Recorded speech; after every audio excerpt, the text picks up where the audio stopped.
bit in India. That may have been why he moved to Chicago. They left, we believe, sometime around 1910, perhaps a little earlier.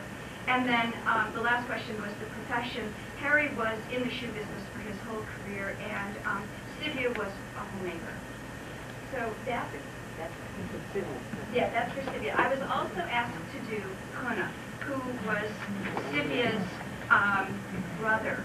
Now there are descendants of Kuna. I've talked with Sydney London, Chicago Sydney London, about Kuna. So this is not from my own personal knowledge, except as I've talked to other people. So any errors I make are totally my own. Kuna was, and is there a picture? Kuna is so handsome, we have to have him on. I have a picture, but I don't think. If Sylvia was striking, Kuna is gorgeous. Well, but Sid has the album. Oh, Sid, yes. If you haven't seen Sid's album, there's the glorious picture of Kuna in the album. Yeah. No, we can't project this one. He may be in the book, but I encourage you, actually, in our book on page 17, you can see the picture of my grandmother in her European clothes. What's interesting is that the picture was slightly cut, and it had said cabinet photograph in English, where it had gotten cut off. And what's significant really about that is it shows the sophistication of what they were able to access in Poland. And again, I don't know where this picture was taken, if she was still at home at the time. But rather than wearing Polish clothing and having the photographer have access only to things in Polish or Russian or whatever, she actually, they were using materials that were purchased in Western Europe, which was kind of interesting. The information I have on Kuna is as follows. He was born around 1880. There's no one has specified where. He died in 1948. He married Ethel, whose dates are given as quite similar to his.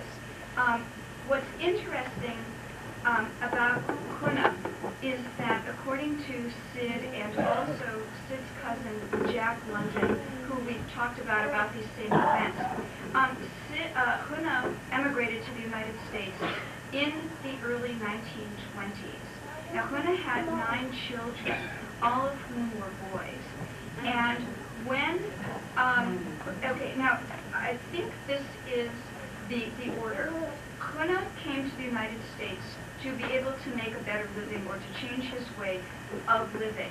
So he came to the United States first, and then the rest of the family were brought over to join him. Now, before any of them came, 4 of the boys had died in Europe. We don't know the details of that. So out of the 9, 4 were dead before they immigrated. Now, when Ethel and the remaining 5 boys got to Ellis Island, they were separated there. The 3 youngest boys, Ben, Jerry, and Bernie, were allowed to accompany their mother into the United States, but the 2 older boys, Harry or Uritz and Yankel or Jack, were not allowed into the United States because they were too old. As I remember, this is what Jack had told me. So the 2 older boys who were not allowed in with their mother ended up going to Cuba.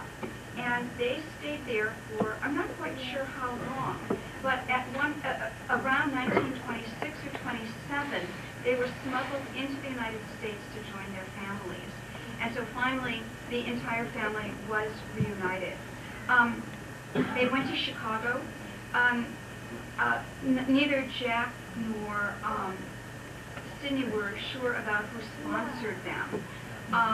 But as we know, they came sometime in the 20s, and as for professions, Kuna went to Chicago because he did have some cousins who worked in the construction business there. There was also someone in coal.